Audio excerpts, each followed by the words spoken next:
When the War of 1965 was finally done, the President of India, Dr. Radhakrishnan, visited a town called Patan Nagar, home to a giant graveyard of the state-of-the-art American tanks Pakistan had hoped would win it the War of 1965.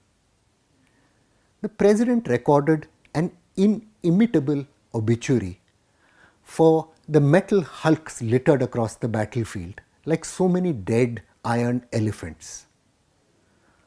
Born in Detroit, the President wrote, died in Pikhivind.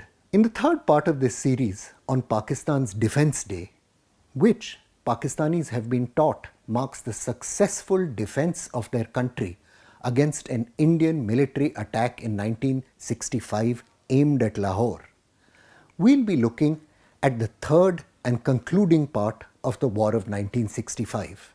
We'll look at India's counter-offensive and the epic tank battles with which the curtain finally fell on the War of 1965. As I said in the last episode, the Security Council, the United Nations Security Council, had been working to try and get India and Pakistan locked in a ceasefire from the first days of September. In response to a call by the United Nations Security Council on the 4th of September, Pakistan answered by bombing Amritsar the next day, making clear it wasn't going to be blocked. India now had to launch an offensive of its own across Punjab into the Pakistani side, an answer to the Pakistani offensive that was still unfolding to the north in the Chamb sector. The battlefield was cut across by rivers and canals, as well as railway lines linking Amritsar with Lahore, as well as to the rest of India. India's plan was at its core simple. It was to threaten Lahore and drive a wedge between the Pakistani forces based around the city and those based at Sialkot. The aim, we now know from battle records and memoirs, wasn't to capture either Lahore or Sialkot, but the destruction of Pakistan's war potential. An Indian offensive had the dual objective of ensuring that the security of Punjab would be secured by shifting India's defence line onto the Ichogil Canal, but also to capture as much territory as possible in Punjab to eventually parley for the territory Pakistan had gained in Chamb as well as along what is now the line of control in Kashmir. India's 11th Corps was responsible for executing this offensive plan. Division by division, the forces deployed by 11th Corps secured considerable international success. After crossing the international border, 3 Jat, for example, attacked and secured its objectives astride the Amritsar-Lahore road and captured it by 6:30 in the morning. Even though Pakistani Air Force jets hit back, bombing 3 Jat and 15 Dogra positions, the offensive positions continued to be held by India. A series of Indian offensives and Pakistani counter-offensives continued over coming days. A number of errors in planning and judgment, however, ensured that the offensive didn't go as well as planned. A unit of 4 Sikh, for example, was ordered under Lieutenant Colonel Anand Singh to proceed towards Khemkaran. The officer protested that his troops were tired from earlier battles but were ordered to go ahead anyway. Because of their sustained exertions, the battalion reached its objective but couldn't actually get inside the village. According to the Indian official history of the war, the sustained exertions of the last 3 days were beginning to tell, and the Sikh soldiers could barely stagger. The dead tired battalion lay doggo in the sugarcane crop and waited for Indian tanks to arrive. Eventually, they heard the noise of tanks and the troops stood up to cheer. But those tanks were Pakistani, not Indian. 126 men, including the commanding officer, were eventually taken prisoner of war. The military assessment eventually, of the Indian offensive was a harsh one. Indian commanders, the official war history found, panicked after initial Pakistani successes in the Khemkaran area. A decisive victory made at Asal Uttar aborted the ambitious Pakistani bid to penetrate deep into Indian territory. But 4 mountain divisions' abortive attempt to recapture Khemkaran was an anticlimax. The plans were generally poor in conception. Troops were fed in piecemeal to tasks that really required well-coordinated action in strength. The attacks were launched in a hurry with inadequate preparation, and leadership was poor. The offensive in Dera Baba Nanak, similarly, Indian military historians have later recorded, again suffered from incompetence on both sides. Both the brigade commanders in the Dera Baba Nanak sector showed some weakness and lack of resolve. With proper planning, resources and initiatives, Pakistan may have even succeeded in pushing on to the Dera Baba Nanak bridge and the Pakistani enclave that had emerged on the Indian side, enabling an offensive towards Gurdaspur and Pathankot. But a panicky Pakistani brigade commander failed to seize the opportunity. The Indian army, with imagination, foresight and adequate force, could have launched an additional offensive towards Lahore and Sialkot after capturing the Dera Baba Nanak bridge. But there was no plan for that. Lieutenant General Harbaksh Singh, who observed the Battle of Chavinda and reflected on its lessons, was very harsh in his assessment of the not great competence of commanders on either side. Following in the wake of a deplorable performance in the first attempt of Chavinda by 1st Armoured Division, he wrote, the fiasco in the Battle of Chavinda, Budhiana, Zafarwal complex, this added to the series of disappointing failures we had been quoting ever since the outbreak of our breakout from the bridgehead.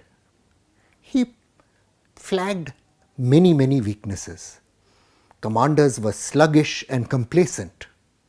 Offensive operations were endlessly postponed, and he talked about, I quote, a peculiar smugness and inertia which appeared to dominate the higher levels of command. Action was finally mounted on the 18th and 19th of September in Chavinda, 72 hours too late to have effect. By that time, the enemy had managed to put himself in a good defensive position. In the air, the Indian Air Force and Pakistan Air Force fought bravely but demonstrated similar problems. We now know that the Indian Air Force, like the Indian Navy, was never alerted to the possibility of a war brewing up. There were therefore no clear inter-service contingency plans agreed on. It was only on the 1st of September, after Operation Gibraltar, when the Pakistan Army threatened to cut off the Jammu-Srinagar highway, that the Air Force was even asked for air support. The intensive air operations at the beginning of the Cham campaign, that is, Operation Grand Slam, did cause the Pakistani offensive many serious problems. Indian Air Force attacks in the Khemkaran sector also blunted the Pakistan Army. But it's clear in retrospect that the force available could have been used much more efficiently. There were, however, chronic problems in coordinating close air support for Indian ground troops.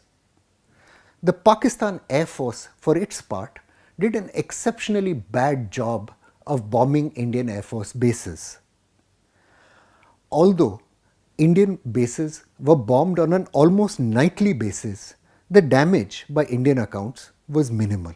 In the end, the Pakistan Air Force suffered an estimated loss of 43 aircraft, while the Indian Air Force lost in action figure is 59, of which only 24 were shot down in actual air combat.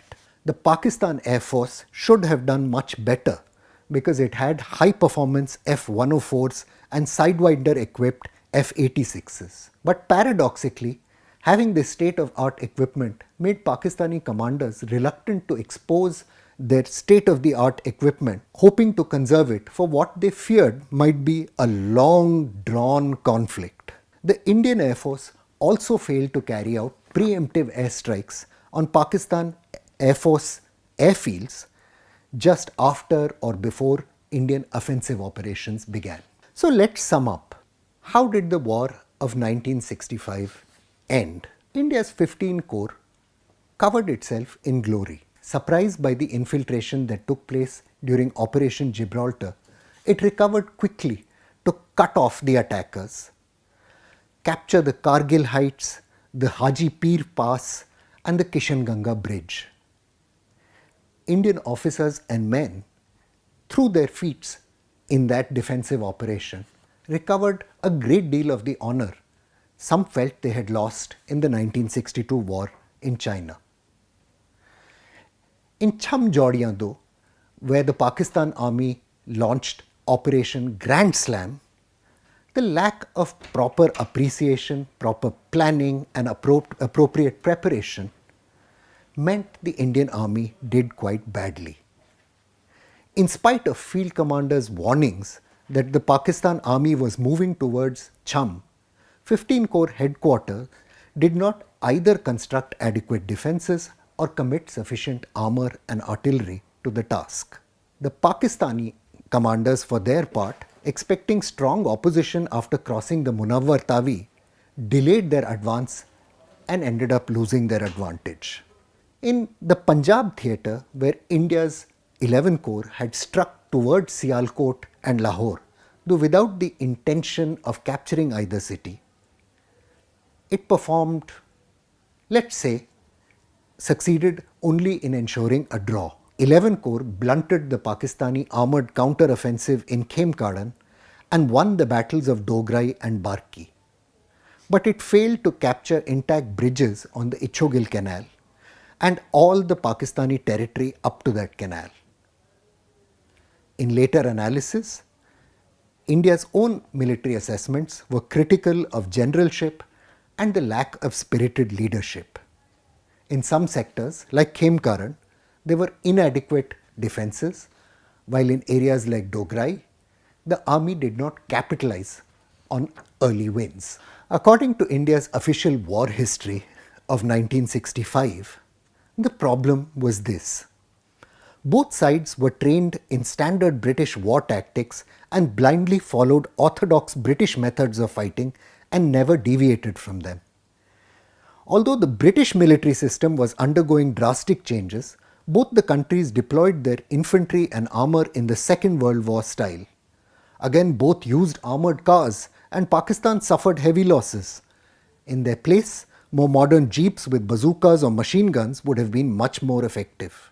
A lot of the lessons and introspection that went into the war of 1965 would yield fruit in 1971, for which the Indian Army was much better prepared. The myths that have proliferated around the 1965 war, though, created big problems in Pakistan. Pakistan proclaimed victory, saying it had defeated an Indian attack on Lahore, though there was no actual plan to capture Lahore. It bragged about its successes in Punjab without ever talking about its foiled plan to capture Kashmir, which of course made the point of going to war completely moot. At the outset of war, Pakistani generals had been convinced that a short, sharp war with an Indian army already weakened by the disastrous legacy of 1962 would be enough to shatter Indian morale and force India to make concessions on Kashmir. In fact, Pakistan was forced into a ceasefire and into a militarily no-win situation on Kashmir. The day that is celebrated as Defence of Pakistan Day in Pakistan should have been a day for reflection. It wasn't, however, and the myths that were spawned led directly on to Pakistan's crushing military defeat in 1971. I'm Praveen Swami and I'm National Security Editor of ThePrint.